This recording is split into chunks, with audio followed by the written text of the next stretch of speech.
ما شاء اللہ لا حول ولا قوة الا باللہ العلی العظیم.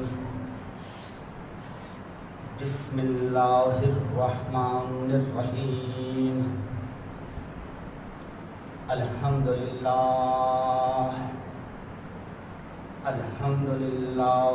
الذی جعل الشمس ضیاء والقمر نورا وقدره منازل لتعلموا عدد السنين والحساب. ما خلق الله ذلك إلا بالحق.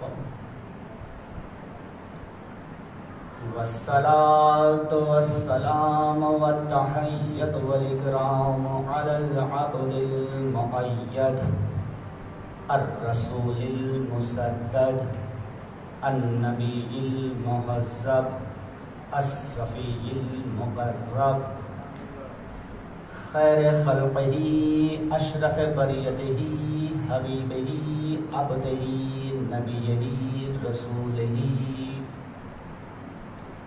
سیدی سیدکم مولایا مولاکم ابی القاسم محمد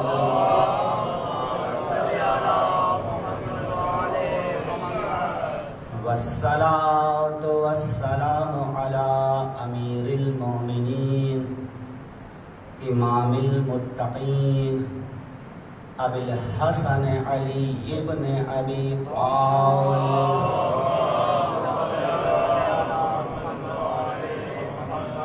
وآلہ الطیبین الطاہرین المعصومین المظلومین وصلی اللہ علی جمیع الانبیاء والمرسلین والشہداء والصدیقین والسلام علینا وعلی جمیع عباد اللہ الصالحین.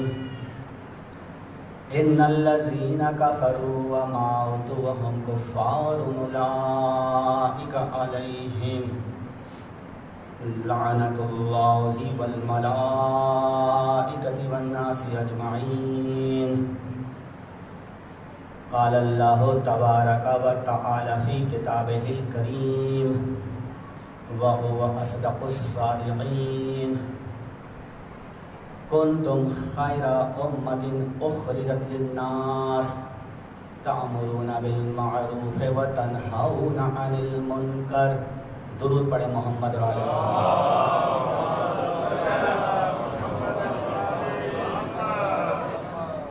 ہر حمد اس ذات بے نیاز کے لیے جو کائنات کا خالق بھی ہے نگہبان بھی. اور درود و سلام ان ذوات مقدسہ کے لیے کہ جنہیں رحمت بنا کر بھیجا گیا. سورہ آل عمران کی آیت 110 جس میں پروردگار ارشاد فرماتا ہے کہ تم بہترین امت ہو. کیوں بہترین امت ہو؟ اس لیے نہیں کہ تم حکومت میں ہو، اس لیے نہیں کہ تمہارے پاس دولت ہے، اس لیے نہیں کہ تمہارے پاس شہرت ہے، تمہارے پاس جاہ و حشم ہے، اس لیے نہیں، بلکہ اس لیے کہ تم اچھائی کا حکم دیتی ہو، برائی سے روکتی ہو. اور یہی وہ نظریہ تھا جس کو لے کر امام حسین علیہ السلام مدینے سے چلے. ہمارا سلسلہ گفتگو یہیں تک پہنچا تھا کہ امام حسین جب مدینے سے چلے تو ایک وصیت نامہ اپنے چھوٹے بھائی محمد حنفیہ کو تحریراً لکھ کر دیا. اس میں امام نے یہی فرمایا کہ اریدو ان آمر بالمعروف و انہا عن المنکر. میں تو چاہتا یہ ہوں کہ اچھائی کا حکم کروں اور برائی سے روک دوں. حکومت حاصل کرنا میرا مقصد نہیں ہے. لیکن اگر کوئی یہ کہے کہ حکومت حاصل کرنے کے لیے حسین مدینے سے نکلے تھے تو میں سمجھتا ہوں کہ اس میں برائی کیا ہے؟ اگر یہ انگوٹھی میری ہے اور یہ انگوٹھی کسی نے مجھ سے چھین لی ہے اور میں اس سے واپس اس انگوٹھی کا لینے کا مطالبہ کروں تو اس میں ظلم کیا ہے؟ ظلم تو اس نے کیا ہے جس نے مجھ سے انگوٹھی چھینی ہے، لیکن اس کے باوجود امام یہ نہیں کہہ رہے کہ میں جاؤ حشم چاہتا ہوں۔ امام تو یہ کہتے ہیں کہ اریدو، میں تو چاہتا ہی ہوں کہ آمر بالمعروف وانہی عن المنکر، اور یہ مت سمجھنا یہ میرا ذاتی نظریہ ہے، یہ میرا ذاتی نظریہ نہیں ہے۔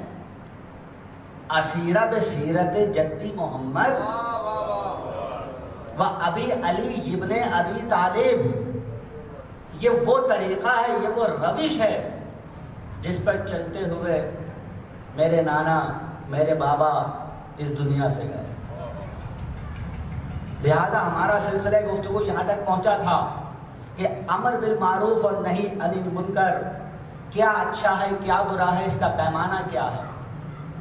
اس کا پیمانہ ہمارا سماج نہیں ہے، ہمارا معاشرہ نہیں ہے، میں اور آپ نہیں ہیں، بلکہ اس کا پیمانہ کیا ہے کہ خود اللہ کا رسول جب دنیا سے گیا تو کہہ کر گیا کہ اچھائی اور برائی کا پیمانہ اگر دیکھنا ہے تو انی تارکن فیکم الثقلین کتاب اللہ و عطرتی اہل بیتی، میں تم میں دو گرا قدر چیزیں چھوڑ کے جا رہا ہوں، ایک اللہ کی کتاب چھوڑ کے جا رہا ہوں، اپنی عطرت چھوڑ کے، اور پھر یہ دونوں چیزیں بھی ایک دوسرے سے جدا نہیں ہوں گی۔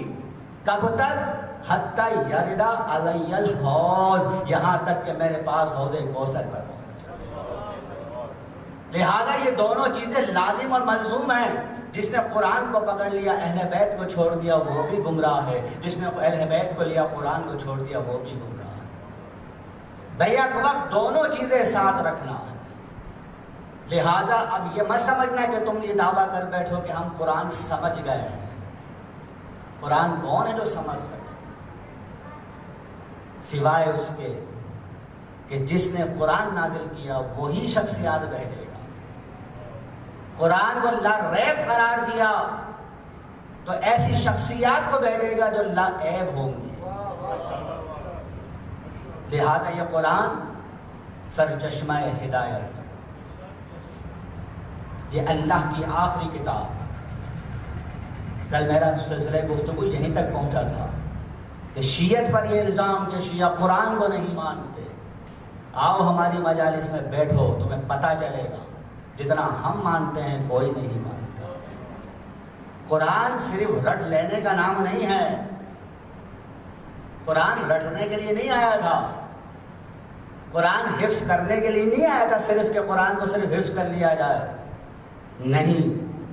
اس لیے جب میرے چھٹے امام کے کسی صحابی نے امام سے فرمایا تھا کہ مولا اے فرزند رسول میں نے قرآن حفظ کر لیا ہے، تو میرے مولا نے کہا تھا، چھٹے امام نے کہا تھا کہ اچھا کیا تو نے، لیکن قرآن دیکھ کر پڑھا کر۔ کہا مولا مجھے حفظ ہو گیا ہے، فرزند رسول مجھے یاد ہے زبانی۔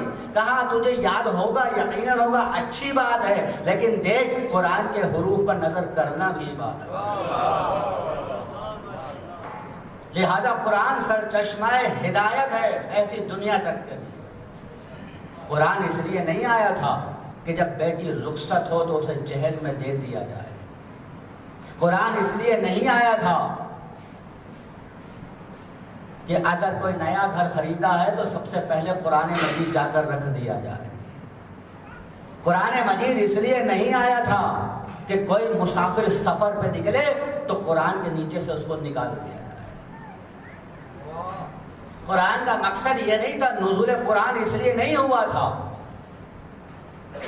میرا مولا نہج البلاغہ میں فرماتا ہے نا، یاتی علی الناس زمان لا یبق فیہم من القرآن الا رسمہ و من الاسلام الا رسمہ من الاسلام الا رسمہ و یومئذ عاملۃ من البنا و خراب من الہدی۔ کیا کہتے ہیں میرے مولا؟ یاتی علی الناس زمان لا یبق فیہم من القرآن، زمانے پر ایک وقت ایسا ضرور آئے گا، ضرور آئے گا کہ اسلام صرف نام کے لیے رہ جائے گا اور قرآن کے صرف نقوش رہ جائیں گے، بس ہر گھر میں قرآن تو ہوگا لیکن کوئی اسے پڑھنے والا نہیں ہوگا۔ اس کی اور پہچان کیا ہے مولا؟ تو مولا نے نہج البلاغہ میں کہا اس کی پہچان یہ ہے کہ مساجدہم یومئذ عامرۃ من البناء وخراب من الہدی۔ اگر تم یہ دیکھنا چاہتے ہو کون سا زمانہ ہے تو اس کی پہچان دیکھیں، کتنی بڑی پہچان مولا علی نے نہج البلاغہ میں بیان کی۔ کیا پہچان ہے؟ کہا مساجدہم یومئذ عامرۃ من البناء وخراب من الہدی۔ میرا مولا کہتا ہے کہ وہ وقت وہ ہوگا کہ تم دیکھنا کہ اس زمانے میں مسجدیں، عمارتیں عمارت کے اعتبار سے تو خوبصورت ہوں گی، ہدایت کے اعتبار سے خالی ہوں گی۔ مساجدہم یومئذ عامرۃ من البناء وخراب من الہدی، ہدایت کے اعتبار سے خالی، عمارت کے اعتبار سے خوبصورت ہوں گی۔ کہا جائے گا ہماری مسجد جیسی خوبصورت تو کہیں نہیں۔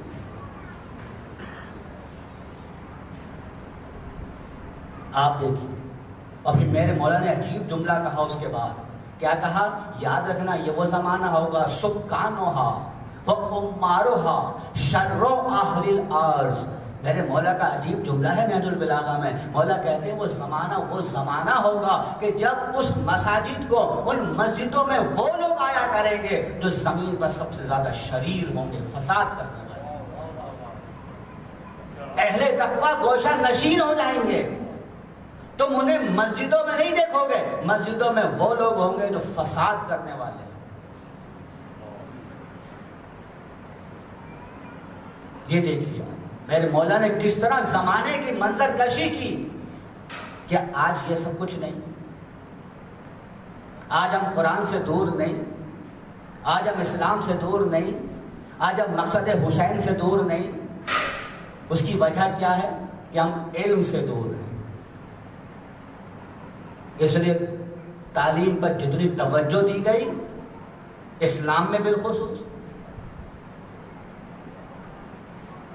شاید کسی اور مذہب، کسی اور دین میں نہیں۔ کتنی اہمیت ہے علم کی۔ میں یہاں ایک جملہ بیان کرتے ہوئے آگے بڑھ جاؤں کہ ایک حدیث ہے جو ہمارے ہاں لوگ نقل کر دیتے ہیں، علم حاصل کرو چاہے تو میں چین ہی کیوں نہ جانا پڑے۔ یہ رسول کی حدیث ہمارے ہاں بیان کرتے۔ مجھے نوجوان دوستوں ایک بات بتاؤ، اللہ اور اس کے رسول کے نزدیک سب سے بہترین علم کون سا ہے؟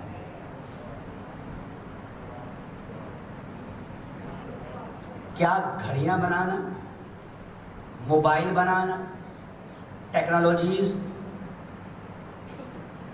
حلال اور حرام سے بڑا تو کوئی علم نہیں ہے نا۔ اور میں نے اپنی کسی گزشتہ تقریر میں کہا تھا کہ اسلام صرف اس چیز کا نام نہیں ہے کہ نماز، روزہ، حج، زکوٰۃ نہیں۔ اسلام مکمل ضابطۂ حیات ہے۔ اس کا مطلب کیا ہوا کہ اسلام زندگی کے ہر شعبے میں آپ کی رہنمائی کرے گا۔ اب وہ میڈیکل کا شعبہ ہے تو آپ کی رہنمائی کرے گا۔ اور کتنی حیران کن بات ہے کہ آج سائنس جن چیزوں کو ثابت نہیں کر پا رہی، طب معصومین میں وہ چیز ثابت ہے۔ بچے اندھے کیوں پیدا ہوتے ہیں؟ بچے لنگڑے کیوں پیدا ہوتے ہیں؟ بچے بہرے کیوں پیدا ہوتے ہیں؟ یہ جو تیسری جنس بازار میں ہوتی ہے، جو نہ میں نشی میں، یہ کیسے پیدا ہوتے ہیں؟ یہ شاید سائنس تو نہ بتائے لیکن طب معصومین میں موجود ہے۔ اگر قرآن حلال اور حرام بتاتا ہے، یہ حلال ہے، یہ حرام ہے، یہ نماز ہے، یہ روزہ ہے، تو وہاں قرآن یہ بھی کہتا ہے کہ تم اونٹ کی خلقت پر غور کیوں نہیں کرتے؟ تو علم حاصل کرو چاہے تمہیں چین ہی کیوں نہ جانا پڑے۔ یہ غلطی ہے ترجمے کی۔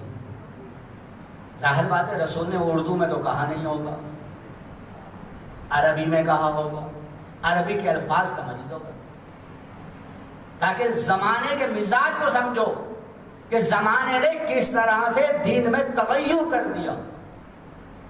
رسول کی حدیث کیا ہے جس کا یہ ترجمہ پیش کرتے ہیں؟ اطلب العلم ولو بالسین.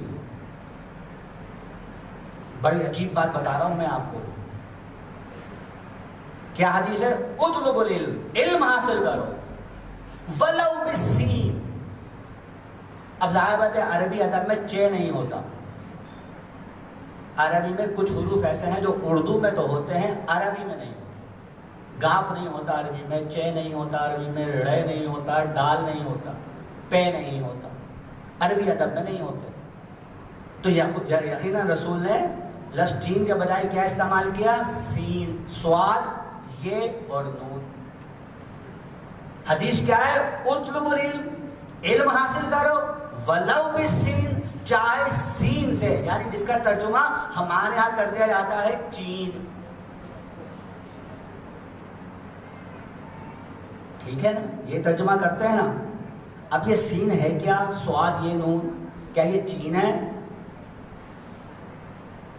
جا کر دیکھنا معجم البلدان، قدیم کتاب ہے تاریخ کی، 1000 سال پرانی کتابیں اٹھا کے دیکھ لینا. تم آج چین دیکھتے ہو تو ایسی باتیں کرتے ہو.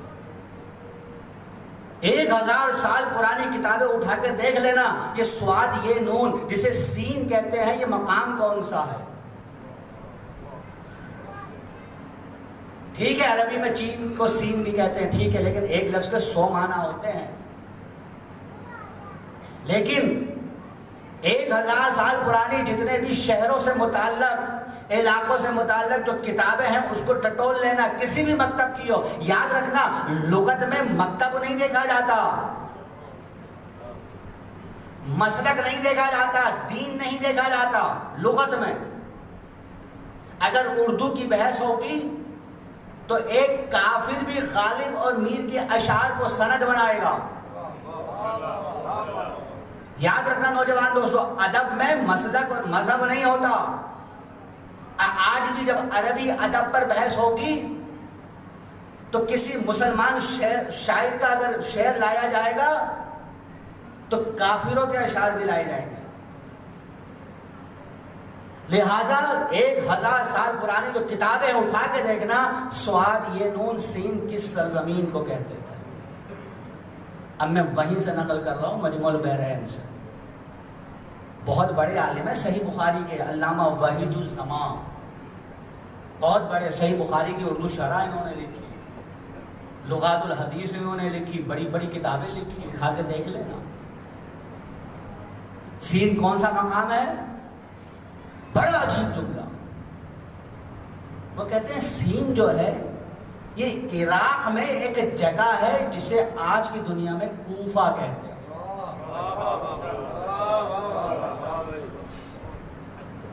اب میں بات سمجھ گئے ہوں.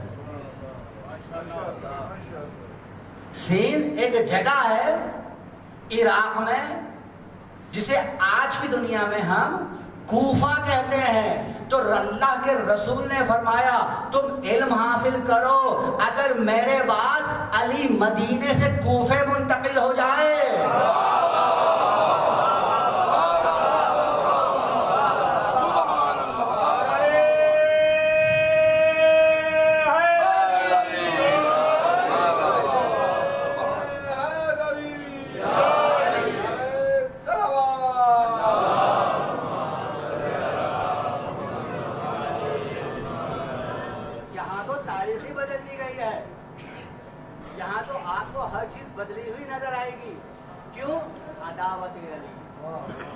علی کی دشمنی یہاں تک پہنچی، یہاں تک پہنچ گئی کہ ترجمے تک غلط کر دیے گئے. کیوں؟ علی کی دشمنی جو ہے. یہی نہیں، میں نے کل ایک جگہ مجلس میں خطاب کرتے ہوئے کہا تھا کہ آج اجوا کی کھجوریں تو سب کو یاد ہیں، یمبو کی کھجوریں بھول گئے. یہ یمبو کیا ہے؟ دیکھیے کتنی حیرانی کی بات ہے. میں کل کہہ رہا تھا ایک جگہ کہ یہ شعر تو سب کو یاد ہے کہ قتل حسین اصل میں مرگ یزید ہے. اسلام زندہ ہو گیا ہر کربلا کے بعد یہ شعر سب کو یاد ہے، لیکن کیا یہ شعر صحیح ہے؟ یہ شعر تو سب کو یاد ہے، حقیقت ابدی ہے مقام شبیری، بدلتے رہتے ہیں انداز صوفی و شامی، کیا یہ شعر صحیح ہے؟ یہ سب علی کی دشمنی کا نتیجہ ہے۔ آپ پھر کیسی باتیں کرتے ہیں؟ یہ اس شعر کو تو فلاں بڑے عالم نے نقل کیا ہے، اس شعر کو تو فلاں بڑے عالم نے نقل کیا ہے۔ بھائی بڑے عالم تم کسے کہتے ہو؟ اس کو جو مشہور ہے۔ بڑے عالم تم کسے کہتے ہو جو 90 سال کا ہے؟ بڑے عالم کے لیے عمر اور شہرت ضروری نہیں ہوتی، علم ضروری ہوتا۔ لہذا کس طرح بدل دیا گیا سب کچھ۔ آج اجوا کی کھجوریں تو پوری دنیا جانتی ہے، لیکن یمبو کی کھجوریں، یمبو کیا جگہ ہے اس کو سمجھ لو۔ یمبو کیا ہے؟ آپ کو پتا ہے کہ جب رسول کا انتقال ہوا اور بی بی زہرا کے ساتھ جو کچھ ہوا، مولا سمجھ گئے یہ مجھے مدینے میں رہنے نہیں دیں گے۔ مولا نے 3 دورے حکومتوں میں اپنے آپ کو مدینے میں نہیں رکھا۔ آپ کو حیرت ہوگی کیوں؟ مولا سمجھ گئے تھے یہاں رہنا میرا بیکار ہے۔ اگر اللہ کا رسول کہے لاؤ قلم دوات کچھ لکھ دوں تو اس کو نہیں دیا تو میری کیا ہے؟ لہذا مولا نے کیا کیا؟ ادھر بیوی کا انتقال ہوا، بیوی کی شہادت ہوئی اور مولا نے مدینہ چھوڑ دیا۔ کہاں گئے مولا؟ مدینے سے 100 کلومیٹر ایک بنجر علاقہ تھا، ریگستان علاقہ تھا جسے کہتے تھے یمبو۔ کچھ نہیں تھا وہاں پر، بے آب و گیا سرزمین تھی۔ مولا وہاں گئے، دیکھا ہر طرف بنجر زمین ہے، کوئی کھیتی نہیں، کوئی سرسبزی نہیں۔ یہ پتہ ہے مولا نے کیا کیا؟ مولا نے اپنے اعجاز سے وہاں چشمے جاری، موجم البلدان، ہمارے مکتب کی کتاب نہیں ہے، موجم البلدان میں لکھا کہ یمبو بنجر زمین تھی، لیکن ایک وقت آیا کہ 107 چشمے وہاں جاری ہوئے۔ وہاں جب چشمے جاری ہوئے تو مولا نے وہاں کھجوروں کی پیداوار شروع کی۔ اور آپ کو دلچسپ بات کہ جب مولا کوفے میں تھے نا، تو جب کوفے میں مولا کو ظاہری حکومت ملی ہے تب بھی مولا کے لیے اناج یمبو ہی سے جاتا تھا۔ یہ یمبو وہ سرزمین ہے جس کو میرے مولا نے آباد کیا اور یہاں کھجوروں کے باغات لگائے۔ یقین نہ آئے تو جا کر سعودی عرب کی تاریخ پڑھ لینا، آج سعودی عرب کی برآمدات کو دیکھنا تو میں حیرت ہوگی کہ یمبو کی کھجوریں ان کی برآمدات میں کتنی اہمیت رکھتی ہیں۔ لیکن آج اجوا کی کھجوریں تو سب کو معلوم ہے، اس یمبو کی کھجوریں بھول گئے۔ کیوں؟ اس لیے کہ اگر یمبو کی کھجوریں تمہیں پتا ہوں گی تو میرا نوجوان پوچھے گا یمبو کیا ہے۔ اگر یمبو کی تاریخ بتانی پڑے گی تو علی کی تاریخ بتانی پڑے گی۔ بھائی 25 سال میرا مولا یمبو میں رہا ہے، 25 سال، اور جب تیسرے حکمران کا گھیراؤ کیا ہے عوام نے، مدینے میں اس تیسرے حکمران کو گھیر لیا ہے، اب انہیں خطرہ ہوا۔ خطرے کے وقت تو بلاتے ہی علی کو تھے، تو یمبو سے علی کو بلایا، کہا علی آؤ ہمیں تمہاری ضرورت ہے۔ علی آئے، دیکھیے مولا علی کی انسانیت دیکھیے۔ مولا علی یمبو سے آئے، جب یمبو سے آئے تو اب صورتحال حاکم وقت کے مزید خلاف ہو گئی، صورتحال اتنی سنگین ہو گئی کہ اب جو حکمران تھا وہ پریشان ہو گیا، یہ میں نے غلطی کی کہ علی کو یمبو سے بلا لیا، کہ اب سب کی نگاہیں علی کی طرف تھی، حق کتنا ہی چھپاؤ ابھرتا ضرور ہے، لہذا اب سب کی نگاہیں علی کی طرف تھی۔ پھر حکمران کہتا ہے علی علی تم واپس یمبو چلے جاؤ، تو پتا ہے میرے مولا نے کیا جواب دیا تھا پلٹ کر؟ اب یہاں بڑا اہم حوالہ دے رہا ہوں نہج البلاغہ کا، نہج البلاغہ میں پڑھ لینا یمبو کا خطبہ۔ یمبو کا خطبہ مولا نے نہج البلاغہ میں بھی دیا ہے، وہاں بھی یمبو کا خطبہ نہج البلاغہ میں موجود ہے۔ مولا نے پلٹ کر جلال آیا مولا کو، مولا نے کہا تو نے سمجھ کیا رکھا ہے؟ اپنی ضرورت ہوتی ہے تو مجھے بلا لیتا ہے، اور جب دیکھتا ہے میں خطرہ ہوں تو کہتا ہے واپس چلے گا۔ اب نہیں جاؤں گا۔ آپ نے دیکھا کس طرح عداوت علی کہ آج کس طرح لفظ سین کو چین کیا، کس طرح اجوا کی کھجوریں عام کی کہ یمبو کو بھولے، کس طرح سے کہا حقیقت ابدی ہے مقام شبیری، بدلتے رہتے ہیں انداز کوفی و شامی۔ میں ہمیشہ کہتا ہوں تمہیں کوفہ اور شام کی غداریاں تو یاد ہیں، مکے اور مدینے کی غداری بھول گئے؟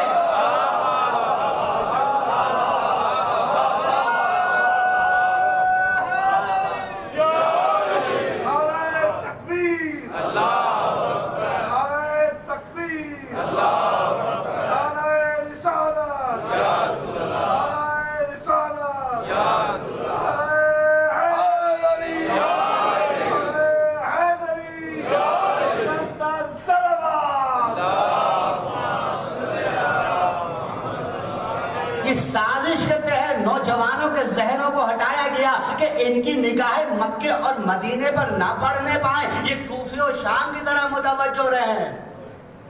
ارے مکے مدینے والوں نے کیا ہے؟ ابھی تو رسول کا کفن بھی میلا نہ ہوا تھا کہ اس کی بیٹی کے ساتھ کیا کیا کہ بیٹی کو کہنا پڑا صبت علیہ مصائب لو۔ اسلام زندہ ہوتا ہے ہر کربلا کے بعد، بدلتے رہتے ہیں انداز کوفی و شامی۔ یہ دونوں مصرے جو ہیں نا، یہ بدلتے رہتے ہیں انداز کوفی و شامی۔ مکے اور مدینے والوں کا آپ دیکھیے کوئی ایک فرد ایسا نہیں تھا سلمان کے علاوہ جس نے آگے بڑھ کر کہا ہو کہ زہرا کو اس کا حق تو دو۔ اگر مدینے اور مکے والوں میں ذرا سی بھی وفا ہوتی تو حسین کو مدینے سے جانے کیوں دیتے؟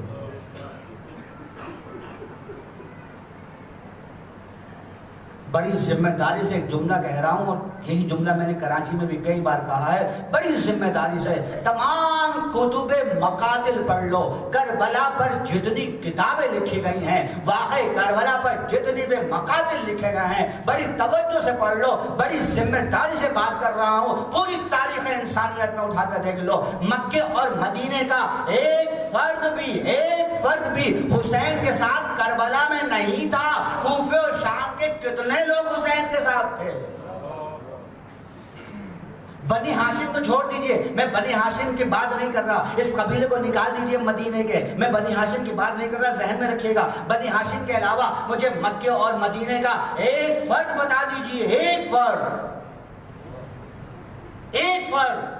یہ مدینے کا تھا، یہ مکے کا تھا، جو حسین کے ساتھ کربلا میں شریک تھا، ایک فرد۔ میں کوفے کے کتنے نام لوں؟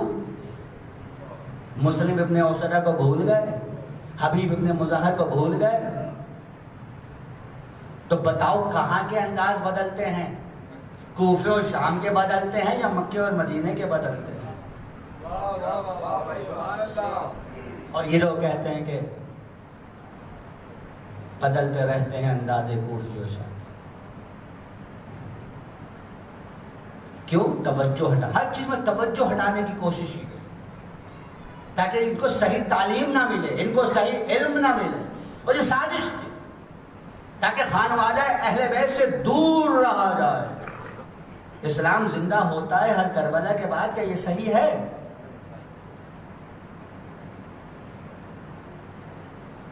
اسلام زندہ ہوتا ہے ہر کربلا کے بعد، اس کا مطلب یہ کہ ہر دور میں ایک حسین کی ضرورت رہے گی، ہر دور میں حسین ہوگا۔ اسلام زندہ ہوتا ہے ہر کربلا کے بعد، اس کو یوں کر لو کہ اسلام زندہ ہو گیا بس کربلا کے بعد۔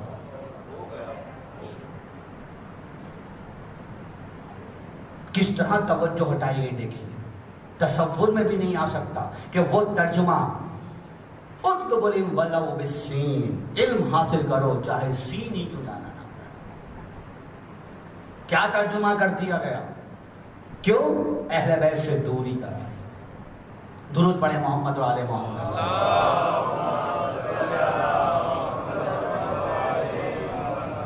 اگر علم ہو تو یہ قرآن سے کیا کچھ نہیں ہو سکتا۔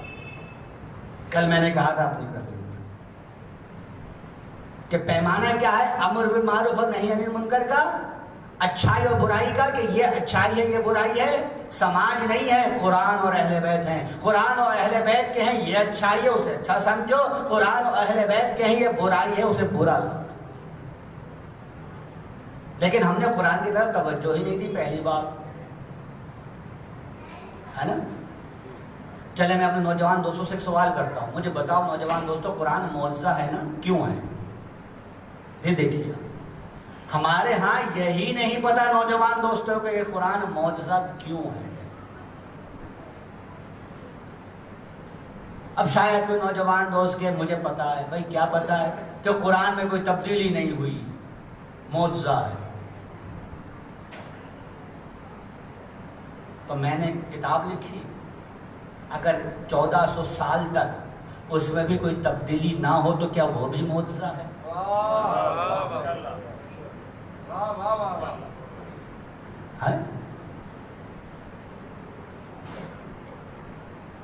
ہمارے ہاں اول بات تو یہ ہے کہ سمجھتے نہیں ہیں کہ بنیاد کیا ہے. چلیے میں ایک اور پلٹ کے سوال کرتا ہوں. میں اگر آپ سے پوچھوں عقل مند کون ہے تو سب ہاتھ اٹھا لیں گے، ہے نا. لیکن اگر دوسرا سوال کر ڈالوں کہ عقل کہتے کس کو ہیں، یہ کوئی بتائے تو شاید ہی کوئی اس کی صحیح وضاحت کر پائے گا. عقل مند سب بننے کو تیار ہیں، عقل کہتے کس کو ہیں یہ نہیں پتا.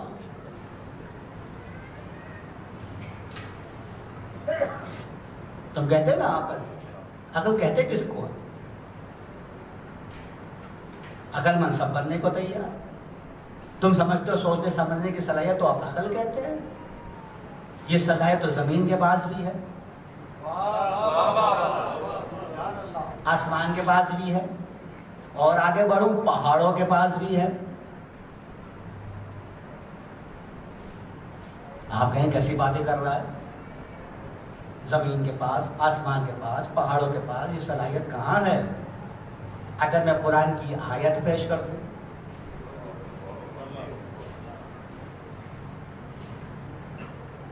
سورہ احزاب کی آیت 72، اِنَّا عَرَضْنَا الْأَمَانَةَ عَلَى السَّمَاوَاتِ وَالْأَرْضِ وَالْجِبَالِ فَأَبَيْنَ أَن يَحْمِلْنَهَا وَأَشْفَقْنَ مِنْهَا وَحَمَلَهَا الْإِنسَانُ إِنَّهُ كَانَ ظَلُومًا جَهُولًا. سورہ احزاب قرآن مجید کا 33واں سورہ ہے اور اس کی 72ویں آیت ہے. میری بنائی ہوئی نہیں ہے، جس نے کائنات بنائی ہے نا وہ خود کہتا ہے. کیا کہتا ہے؟ دیکھیے آیت بڑی عجیب ہے. یہ ہم سمجھتے ہیں عقل، احساس اور اختیارات صرف میرے اور آپ کے پاس ہیں، صرف انسان کے پاس ہیں. نہیں نہیں نہیں،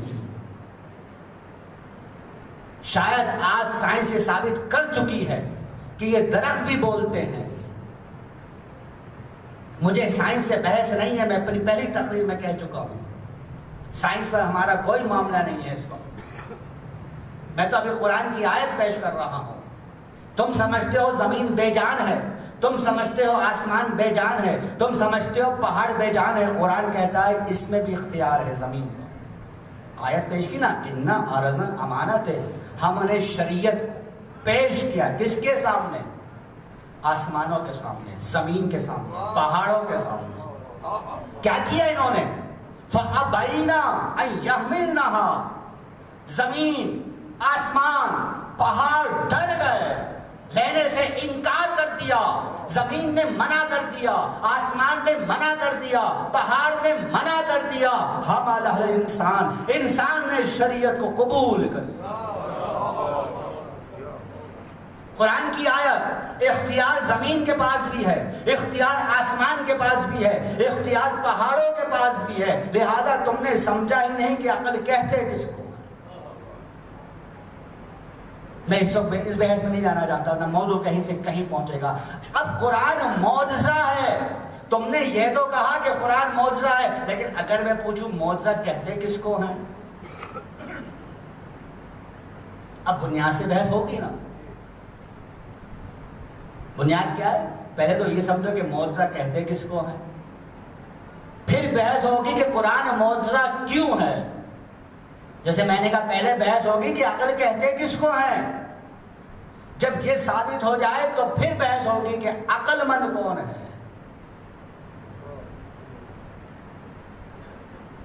تو معجزہ کہتے کس کو ہیں، تفصیل میں نہیں جا رہا۔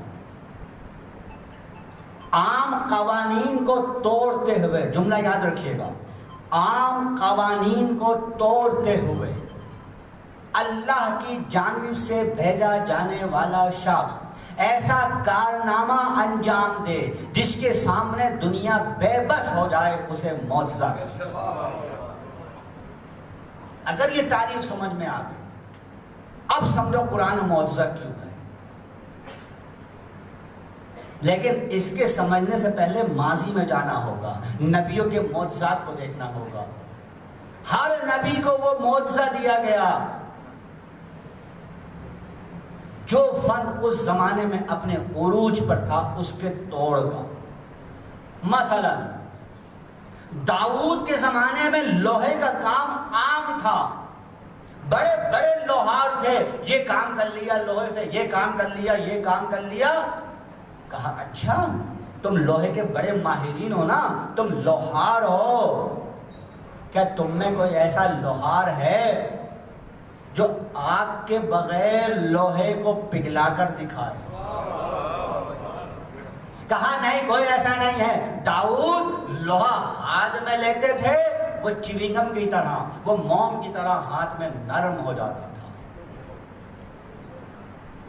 کہا داؤد جاؤ ان کو چیلنج کرو، لوہاروں کو، تم بغیر آگ میں ڈالے لوہے سے چیزیں نہیں بنا سکتے۔ داؤد اپنے ہاتھ سے جیسا چاہتے تھے چیزیں لوہے سے بنا لیا کرتے تھے، جیسے تم چیونگم سے بنا لیتے ہو۔ کیوں؟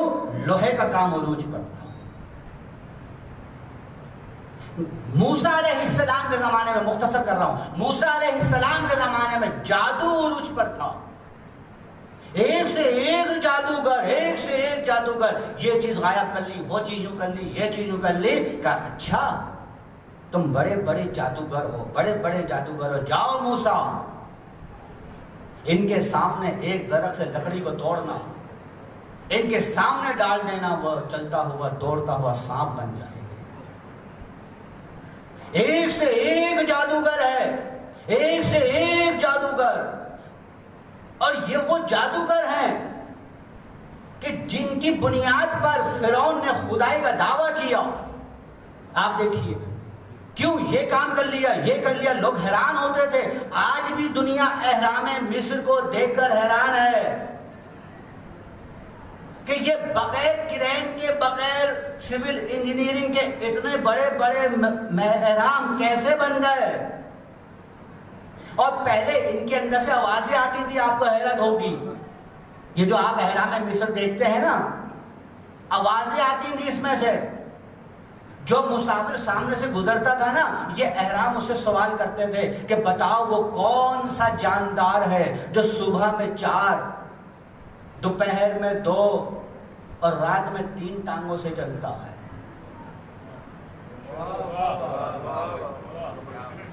احرام مصر سے آواز آتی تھی، جو مسافر گزرتا تھا، بتاؤ وہ کون سا جاندار ہے، صبح میں 4، دوپہر میں 2، رات میں 3 ٹانگوں سے چلتا ہے۔ کوئی جواب نہیں دے پاتا تھا، لیکن ایک ذہین انسان تھا، اس نے جواب دیا تو اس وقت سے آواز آنا بند ہو گئی۔ آپ کہیں گے کیسے عجیب بات کر رہا ہے، قرآن سے بہت سی چیزیں ثابت ہیں۔ بھول گئے سامری کا وہ بچڑا جو اس نے اپنے گھر کی خواتین کے زیورات سے بنایا تھا، اس میں سے بھی آواز آتی تھی۔ قرآن نے کہا، میں نے نہیں کہا کہ سامری نے بنایا تھا۔ یاد ہے نا وہ بچڑا موسیٰ کا، موسیٰ کے زمانے میں، کہ سامری نے کیا کیا؟ فَخَبْتُ قَبْضَةً مِنْ أَثَرِ الرَّسُولِ فَنَبَذْتُهَا، قرآن مجید کی آیت ہے۔ حُمِّلْنَا أَوْزَارًا مِنْ زِینَةِ الْقَوْمِ فَقَذَفْنَا وَكَذَلِكَ أَلْقَى السَّامِرِي۔ اس نے کیا کیا؟ سامری نے اپنے خواتین کو لیا، ان کے زیورات کو لیا، ایک سانچے میں ڈالا، اس نے ایک بچڑے کی شکل اپنا لی سونے چاندی کی، ایک بت بن گیا۔ جب بت بن گیا تو پھر کیا ہوا؟ اب قرآن نے کہا لہو خوار. خوار کہتے ہیں بچڑے کی آواز کو. اس میں سے بچڑے کی آواز آنے لگی. جب بچڑے کی آواز آئی تو اب سامری کہنے لگا ھذا الہکم و الہ موسیٰ، یہ تمہارا بھی معبود ہے اور جو موسیٰ کوہ طور پر گیا ہے اس کا بھی معبود ہے. لوگ حیران ہوئے. ظاہر بات ہے، ایک اپنے ہاتھ سے بت بنایا، اپنے ہاتھ سے مجسمہ بنایا، اپنے ہاتھ سے بچڑا بنایا، اور سب نے دیکھا کہ اس کے اندر سے آواز بھی آ رہی ہے. قرآن کی آیت ہے، یہ کوئی روایت نہیں ہے. احرام مصر سے آواز آتی تھی. جادو دیکھیے کتنے عروج پر ہے، کتنے عروج پر ہے. ہمارے ہاں بر صغیر میں بنگال کا جادو ہے. آپ جا کے دیکھیں شہروں میں بڑے بڑے بورڈ لگے ہیں بنگال کا جادو، بنگال کا جادو. جادو بنگال کا نہیں ہے، مصر کا ہے. اور یاد رکھنا یہ جادو کوئی بچوں کا کھیل نہیں ہے. یہ گلی گلی میں دکانیں سجائے بیٹھے ہیں. اتنا اندازہ لگا لو نوجوان دوستو، جادو کی طاقت کا اندازہ لگاؤ کہ جادو وہ چیز ہے جس کے توڑ کے لیے پروردگار کو موسیٰ جیسا عظیم نبی بھیجنا پڑا. آپ دیکھیے موسیٰ جیسا عظیم نبی. ہمارے یہاں گلی گلیوں میں جادو کے توڑ والے بیٹھے ہیں. بنگال کا جادو، فلاں کا جادو، فلاں کا جادو نہیں. تو لوگ یہ کہتے ہیں کہ مصطفیٰ پر جادو ہوا. میں کہتا ہوں انہیں اپنی اصلاح کرنی چاہیے. مصطفیٰ پر جادو ہو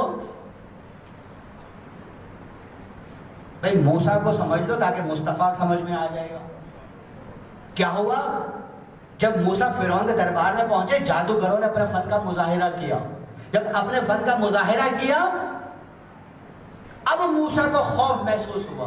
کیسا خوف؟ کہ جادوگروں کا جادو دیکھ کر کافر اپنے کفر پر پختہ نہ ہو جائیں. اب کیا ہوا؟ اب حکم ہوا موسیٰ تم فکر نہیں کرو، ما تلک بیمینک یا موسیٰ. موسیٰ تمہارے دانے ہاتھ میں کیا ہے؟ سورہ طٰہٰ کی آیات. موسیٰ کیا کہتے ہیں؟ ہیا عصایا، یہ میری چھڑی ہے، میری لاٹھی ہے، میرا عصا ہے. اس سے کیا کرتا ہوں؟ اتوکل علیہا، اس سے میں ٹیک لگاتا ہوں. احشر بہا غنمی، اپنی بکریوں کے لیے پتے جھاڑتا ہوں. فلیہ مارب اخرى، اور بھی بہت سے فائدے ہیں جو میں اس سے حاصل کرتا ہوں. کہا موسیٰ فالقھا، بس اسے زمین پہ ڈال دو. جیسے ہی موسیٰ نے زمین پہ ڈالا فاذا حیۃ تسعیٰ، وہ ایک دوڑتا ہوا سانپ بن گیا. اور جتنے جادوگر تھے ان سب کے سانپ کو کھا کر دوبارہ چھڑی بن گیا. جب دوبارہ چھڑی بنا وہ جادوگر حیران ہوئے، سب کے سب سجدے میں گر گئے. کیا کہا؟ آمنا بے رب موسیٰ و ہارون، ہم موسیٰ اور ہارون کے رب پر ایمان لائے. بھائی کیوں ایمان لائے؟ وہ جادوگر تھے اپنے فن کے ماہرین، اپنے فن کے ماہرین. وہ جانتے تھے یہ کام اس نے وہ انجام دیا ہے موسیٰ نے جو ہم بھی نہیں کر سکتے. ہم دنیا کے ماہرین ہیں، ہم اپنے فن کے اسپیشلسٹ ہیں، اس کے باوجود یہ کام ہم نہیں کر سکتے جو موسیٰ نے کیا ہے. معلوم یہ ہوا کوئی غیبی طاقت ہے جو موسیٰ کی مدد کر رہی ہے، وہی رب العالمین. سب جادوگر سجدے میں گرے. میں یہاں رک جاؤں گا، ہاتھوں کو جوڑ کر الہی الہی. موسیٰ نے ما تلک بیمینک موسیٰ، تو نے موسیٰ سے کیا سوال کر ڈالا؟ سورہ طٰہٰ کی آیت ہے نا، حدیث نہیں ہے، روایت نہیں ہے، تفسیر نہیں ہے کہ اختلاف ہو جائے. قرآن کی آیت ہے سورہ طٰہٰ کی. پروردگار موسیٰ سے کہتا ہے موسیٰ یہ بتاؤ تمہارے دانے ہاتھ میں کیا ہے؟ موسیٰ کیا کہتا ہے؟ یا عصایا، یہ میری لاٹھی ہے، اس سے میں ٹیگ لگاتا ہوں، اپنی بکریوں کے لیے پتے جھاڑتا ہوں، اور بھی بہت سے فائدے ہیں جو میں اس چھڑی سے حاصل کرتا ہوں. پروردگار کیا تجھے چھڑی نظر نہیں آ رہی موسیٰ کی؟ اور موسیٰ بھی کتنے معصوم ہیں، کتنے بھولے ہیں. پلٹ کر یہ نہیں کہتے الہی یہ چھڑی، یہ عصا جادوگروں کو تو نظر آ رہا ہے، کیا تجھے نظر نہیں آ رہا؟ کیا تو جانتا نہیں ہے؟ لیکن نہیں، موسیٰ بھی کتنے بھولے ہیں. پورا بایو ڈیٹا بتا دیا. کس کو؟ اللہ کو. کیا کہا؟ یہ میری لاٹھی ہے، اس سے ٹیگ لگاتا ہوں، بکریوں کے لیے پتے جھاڑتا ہوں۔ کہنا چاہیے تھا پروردگار کہ تجھے میرے ہاتھ میں چھڑی نظر نہیں آ رہی، پوچھتا کیوں ہے؟ سوال خدا نے کیا ہے نا موسیٰ سے، خدا کر رہا ہے موسیٰ سے متل کا بھئی یمینے کا یا موسیٰ، موسیٰ تیرے دانے ہاتھ میں ہے کیا؟ تو یہ سوال کیوں کیا اللہ نے؟ کیا اللہ کو نظر نہیں آ رہا تھا؟ اس نے تو پہلے دن کہہ دیا تھا انی عالم غیب السماوات والارض، زمین اور آسمان میں کوئی پوشیدہ شے ایسی نہیں جو میرے علم سے باہر۔ پہلے دن اس نے کہا تھا، آج موسیٰ کا عصا نظر نہیں آ رہا جو فرعون کو تو آ رہا ہے، لیکن موسیٰ مزاج توحید سے آشنا ہے۔ یہ سوال پوچھا کیوں پوچھا؟ تو یاد رکھنا نوجوان دوستو، مجھے اپنی کوئی رائے نہیں دینی، اپنے مکتب کی کوئی رائے نہیں دینی، اپنے مسلک کا کوئی نظریہ نہیں دینا۔ امام راغب مفردات القرآن میں عجیب بحث کرتے ہیں، وہ کہتے ہیں یاد رکھنا سوال صرف اس لیے نہیں ہوتا، بڑی توجہ سے یاد رکھنا سوال صرف اس لیے نہیں ہوتا کہ کسی چیز کو جانا جائے، کسی چیز کو پہچانا جائے، بلکہ سوال اس لیے بھی ہوتا ہے جب کسی چیز کی عظمت بتلانی ہو، جب کسی چیز کی فضیلت بتلانی ہو۔ تو امام راغب لکھتے ہیں کہ موسیٰ کے عصا کی، موسیٰ کے لاٹھی کی، موسیٰ کے چھڑی کی فضیلت بتلانی تھی، اس لیے کہا کہ اے موسیٰ تیرے دانے ہاتھ میں کیا ہے؟ تو اب سمجھ میں آ گیا سوال صرف اس لیے نہیں ہوتا کہ کسی چیز کو جانا جائے، جب کسی چیز کی فضیلت بتلانی ہو، جب کسی چیز کی عظمت بتلانی ہو، جب کسی چیز کی اہمیت بتلانی ہو، سوال اس وقت بھی ہوتا ہے تو اب سمجھ میں آیا یہ جو جبریل نے پوچھا تھا ومن تحت الکساء، یہ چادر کے اندر کون ہے؟ یہ جبریل کو معلوم نہیں تھا۔ ارے جبریل تو خلقت آدم سے پہلے سے ہمارے پنجتن کو عرش پر دیکھ رہا ہے، لیکن نہیں ہمارے پنجتن سے واقف تھا، عوام کو امت کو فضیلت بتلانی تھی، اس لیے جبریل نے پوچھا ومن تحت الکساء، چادر کے اندر کون ہے؟ فوراً آواز آئی ہم فاطمہ تو و ابوہا و بالوہا و بنوہا۔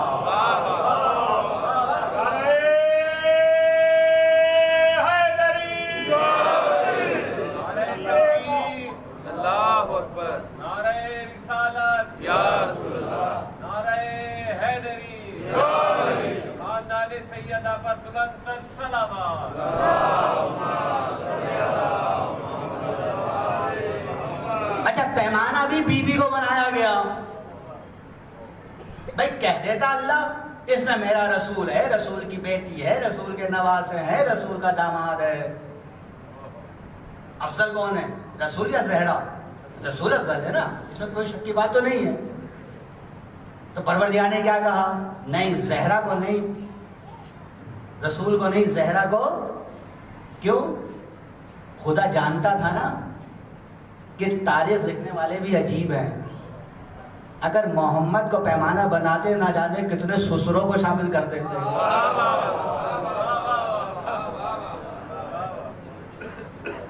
ایسے کو پیمانہ بنایا جس کی عداوت تو مشہور ہے، دوستی نہیں۔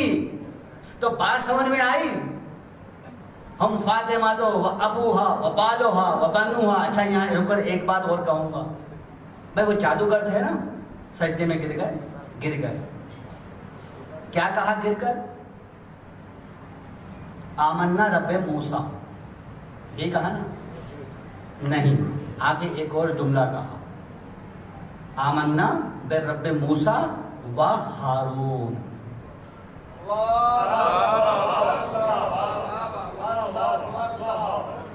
میں غلط آیت تو نہیں پڑھ رہا نا، آیت آپ کے ذہنوں میں ہوگی، سورہ کہف کی آیت، مشہور آیت۔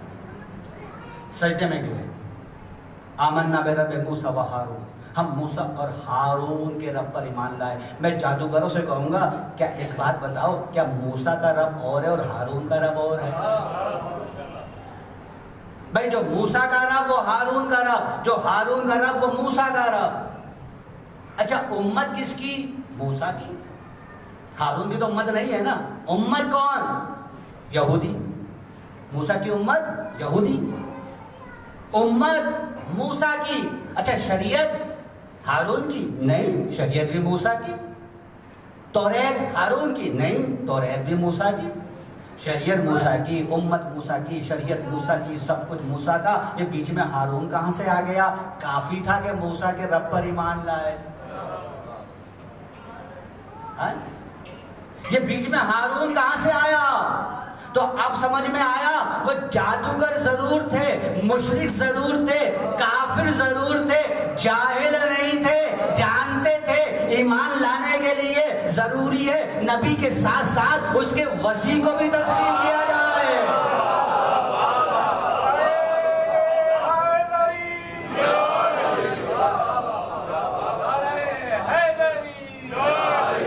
اب یہ ہم سے نہیں پوچھنا علی ولی اللہ کہاں سے آیا، کلمہ محمد کا پڑھتے ہو، قرآن محمد پہ نازل ہوا، شریعت محمد کی ہے، یہ علی کہاں سے آیا؟ جہاں سے ہارون آیا وہیں سے علی آیا۔ اس لیے اللہ کا رسول کہہ کے گیا تھا، علی تمہیں مجھ سے وہ نسبت ہے جو ہارون کو موسیٰ سے تھی۔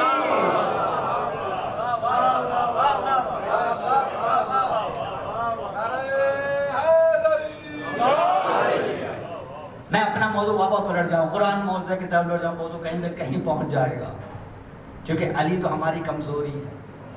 میں علی کا ذکر کرتا ہوں، تم خوش ہوتے ہو۔ یہ تمہارا کمال نہیں ہے نوجوان دوستوں کہ تم خوش ہو رہے ہو۔ گھر جا کر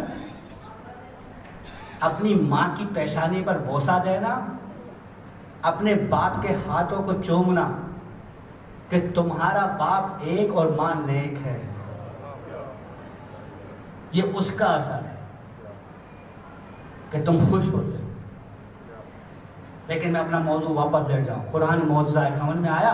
موسیٰ کے زمانے میں جادو عروج پر تھا، تو اب جو یہ کہتے ہو کہ مصطفیٰ پر جادو کا اثر ہوا، ارے مصطفیٰ کی عظمتوں کو گھٹانے والوں، تو مصطفیٰ کی عظمتیں گھٹاتے اس لیے ہو کہ جس کو مصطفیٰ کے بعد بٹھانا ہے اس میں اور مصطفیٰ میں زیادہ فرق محسوس نہ ہو۔ ارے مصطفیٰ کو کہنے والوں کہ جادو کا اثر ہوا، ارے موسیٰ پر جادو کا اثر نہیں ہوا، فخر موسیٰ پر کیسے معلوم؟ سمجھ میں آیا؟ او جی سورہ فلق اور سورہ ناس نازل ہوا، کیا کیا کہانیاں گھڑ لی گئی کہ مصطفیٰ پر اثر ہوا۔ ٹھیک ہے، سورہ فلق سورہ ناس کی اپنی اہمیت ہے، مجھے اس سے انکار نہیں، لیکن مصطفیٰ پر جادو کا اثر ہو، ارے موسیٰ پر نہیں ہوا۔ تو موسیٰ کے زمانے میں جادو عروج پر تھا، کہا جاؤ موسیٰ ان جادوگروں کو اپنے انجام تک پہنچاؤ اور آگے بڑھوں۔ مختصر عیسیٰ کا زمانہ آیا، عیسیٰ کے زمانے میں نہ لوہے کا کام عروج پر، نہ جادوگری کا کام عروج پر۔ اگر عیسیٰ کے زمانے میں کوئی چیز عروج پر ہے تو وہ میڈیکل سائنس ہے، علم طب ہے۔ آج بھی یونان کی حکمت پوری دنیا میں مشہور ہے۔ عیسیٰ جس علاقے میں پیدا ہوئے اس وقت یونان کا حصہ تھا وہ، اور یونان علم اور حکمت کے اعتبار سے مانا جاتا تھا، اور یہ سب یونان کے تھے، ارسطو، سقراط، بقراط، سکندر۔ کتنا بڑا نام تھا یونان کا علم میں، طب میں، میڈیکل سائنس میں، اتنا بڑا نام تھا۔ یہ علاج کر لیا، یہ علاج کر لیا، یہ علاج کر لیا۔ بڑے بڑے فزیشین، بڑے بڑے سرجن، بڑے بڑے میڈیکل ڈاکٹر، بڑے بڑے حکیم، بڑے بڑے طبیب ہوتے تھے کہ یہ سارے علاج کر لیتے ہیں۔ عیسیٰ آئے، کہا ٹھیک ہے تم یہ بھی کر لیتے ہو، یہ بھی کر لیتے ہو، یہ بھی کر لیتے ہو۔ بڑے بڑے اسپیشلسٹ ہوں گے، بڑے بڑے سرجن ہوں گے، بڑے بڑے فزیشین ہوں گے، لیکن کوئی تم میں سے ایسا ہے جو مردے کو زندہ کر کر دے؟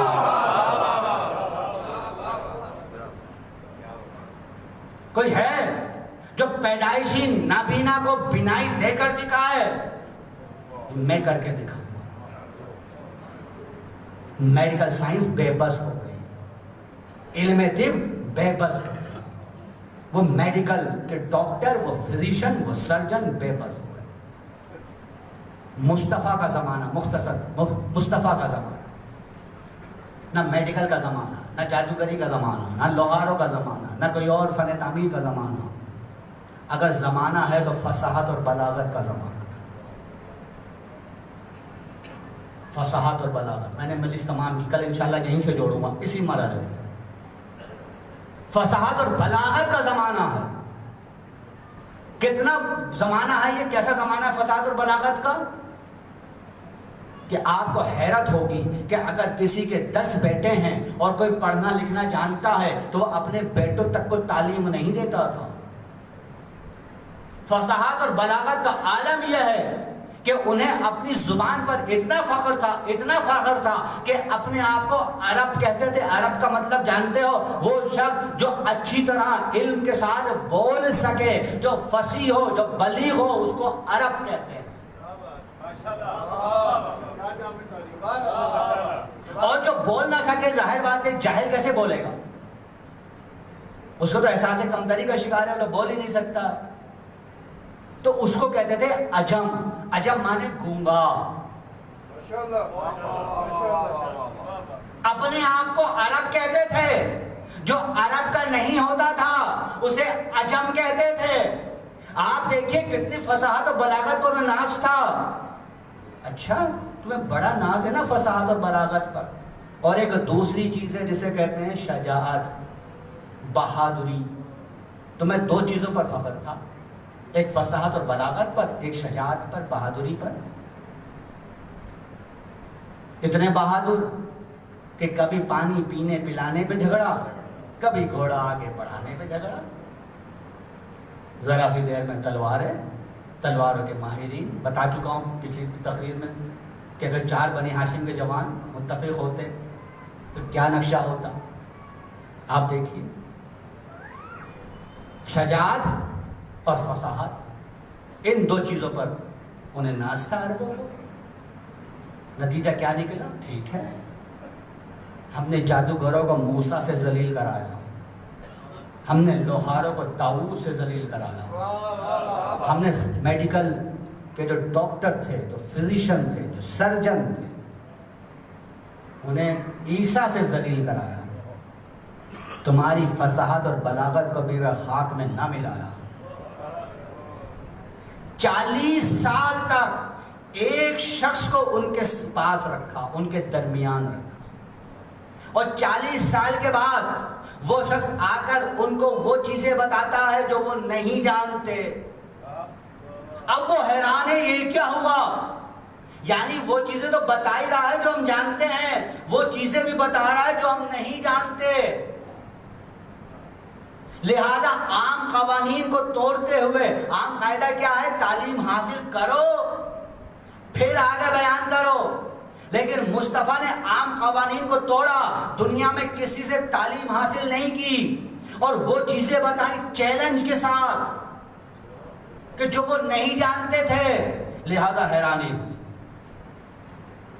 کل انشاءاللہ یہیں سے جوڑوں گا مزید اسی فصاحت و بلاغت پر. انشاءاللہ کل یہیں سے بات مختصر کر رہا ہوں. فصاحت اور بلاغت کا عالم یہ تھا کہ جناب ٹھیک ہے 40 برس تک ان کے پاس رکھا، قرآن نازل اور شجاعت میں علی کو بھیجا. کتنے بڑے بڑے سرما ہو، مرحب ہو، انتر ہو، امر اپنے عبد ود ہو، علی سے ملتے ہیں. علی دین کا محافظ بن کر ابھرا، اور یہی علی کی دشمنی تھی جو آگے بڑھتے بڑھتے کربلا تک پہنچی. علی کا قصور کیا ہے کہ جس کی وجہ سے علی کے باپ کو بھی برا سمجھا گیا، علی کے چاہنے والوں کو بھی برا کہا گیا. آج تک علی کو مرکز کیوں بنایا؟ ابو طالب جیسا عظیم انسان کیوں اس کو مرکز بنایا؟ کفر کا، کہا کافر ہے ابو. کیوں؟ علی کا باپ ہے نا. بس اس خطا پہ تجھے اس جہاں نے چھوڑا ہے کہ تیرے لال نے ان کے بتوں کو توڑا.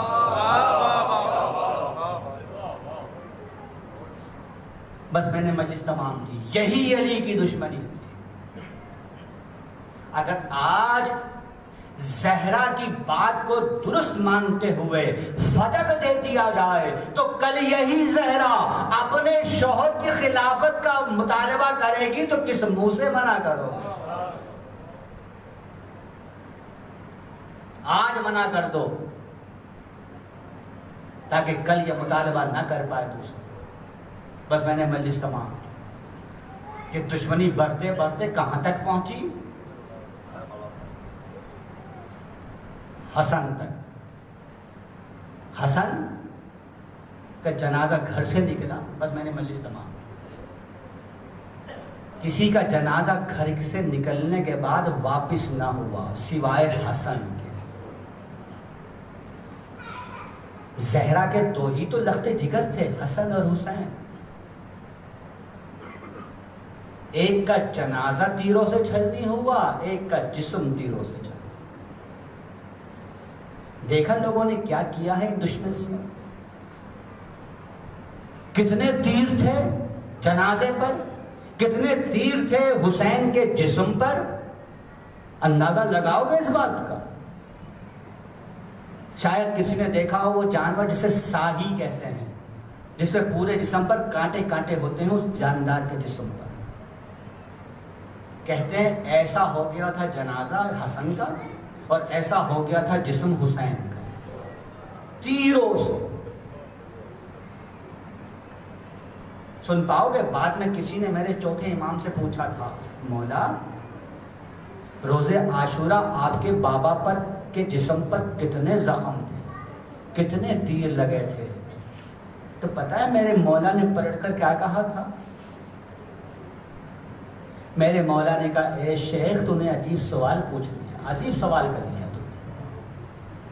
میرے مولا نے انگوٹھی کو اتارا، کہا اے شیخ جتنا بڑا اس انگوٹھی میں نگینہ ہے، میرے بابا کے جسم پر روز عاشورہ اتنی جگہ بھی خالی نہ تھی کہ جس پر زخم نہ ہو.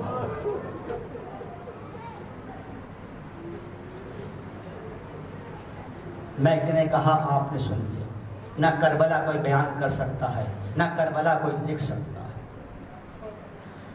کتنا کتنا پرہول منظر ہے.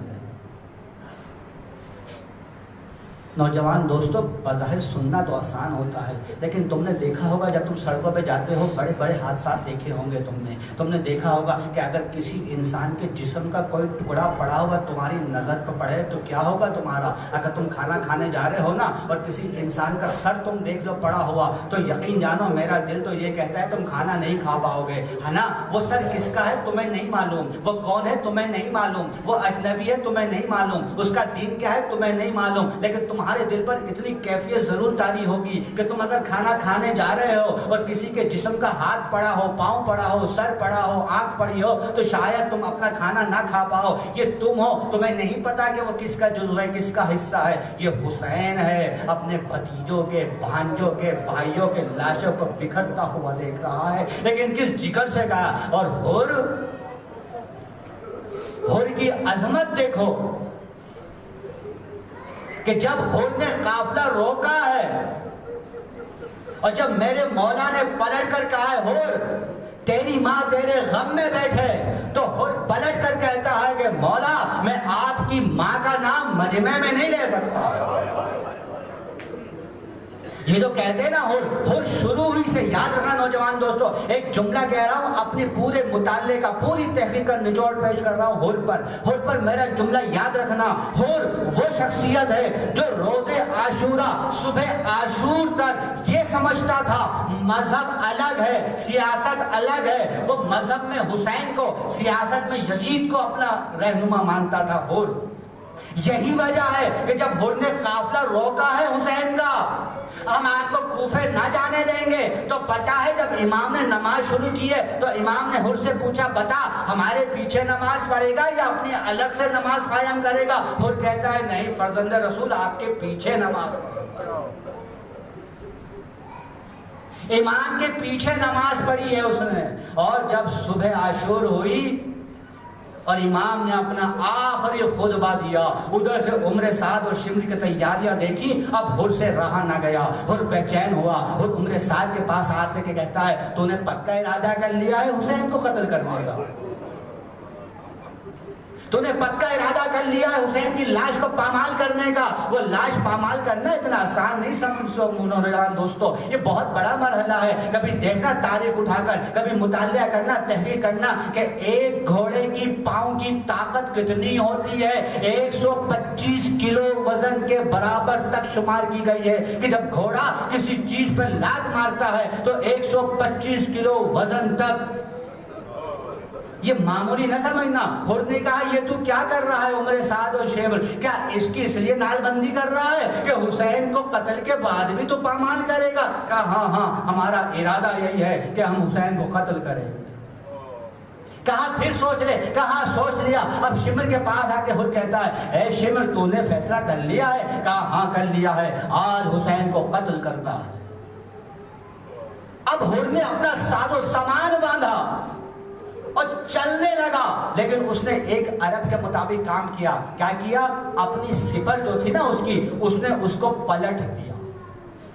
اہل عرب میں جب سپر کو پلٹا کرتے تھے تو اس کا مطلب یہ ہوتا تھا کہ میں جنگ کرنے نہیں آ رہا, غلام بن کر آ رہا. شمر نے پوچھا اے حر تیرا کیا ارادہ ہے, تو کیا کر رہا ہے, کدھر جا رہا ہے؟ حر نے جواب نہ دیا اور سیدھا فرزند رسول کی طرف بڑھا. حسین نے آ کر دیکھا جاؤ عباس حر کا استقبال کرو. حر آئے, حر کے ہاتھوں کو جوڑ دیا. کہا آقا میری غلطی تھی کہ میں آپ کو یہاں لے آیا, آقا مجھے معاف کر دیجئے. آقا میری وجہ سے آپ کو بڑے صدمے اٹھائے, آقا میری وجہ سے آپ کو بڑی اذیتیں ہوئی ہیں, مجھے معاف کر دیجیے گا. آقا میں آپ کو یہاں لانے کا مجرم ہوں نا, ٹھیک ہے آپ مجھے اجازت دیجئے, سب سے پہلے میں آپ پر اپنی جان قربان کروں. امام نے کہا اچھا تو جانا چاہتا ہے جا لڑ. حر گیا اور لڑتے لڑتے ایک مرتبہ حسین کو آواز دی میرا مولا پہنچا. اور جیسے ہی مولا پہنچا کیا دیکھا میرے مولا نے کہ ماتھے سے خون روا ہے. میرے مولا نے اپنا رومال نکالا, ماتھے پر باندھا, وہ خون رک گیا. اور ایک مرتبہ آنکھوں کو کھول کے کہتا ہے کہ اے فرزند رسول, مولا جب میں کوفے سے نکلا تھا نا آپ کی گرفتاری کے لیے تو میرے کان میں کسی حاطف نے آواز دی تھی اور تیری بخشش کی ضمانت دیتا ہوں. میری سمجھ میں نہیں آ رہا تھا, میں فرزند رسول کی گرفتاری کو جا رہا ہوں اور میری بخشش کی ضمانت دی جا رہی ہے, لیکن آقا میں سمجھ گیا میں بخشا جاؤں گا. اتنا سننا تھا. حسین نے بوسہ دیا اور کہا اے حر واقعی تیری ماں نے تیرا نام حر صحیح رکھا تھا تو دنیا میں بھی حر ہے آخرت میں بھی حر. بار الہ بحق محمد وآل محمد ہماری اس مجلس کو قبول فرما. بحق محمد وآل محمد جو مومن و مومنات بیمار ہیں تو نے بیماری کربلا کے صدقے میں شفائے کاملہ عاجلہ عطا فرما. ہم سب کو تعلیمات اسلام پڑھنے, سمجھنے اور اس پر عمل کرنے کی توفیق عطا فرما. سبحان ربک رب العزت عما یصفون والسلام علی المرسلین والحمد للہ رب العالمین. ماتم حسین.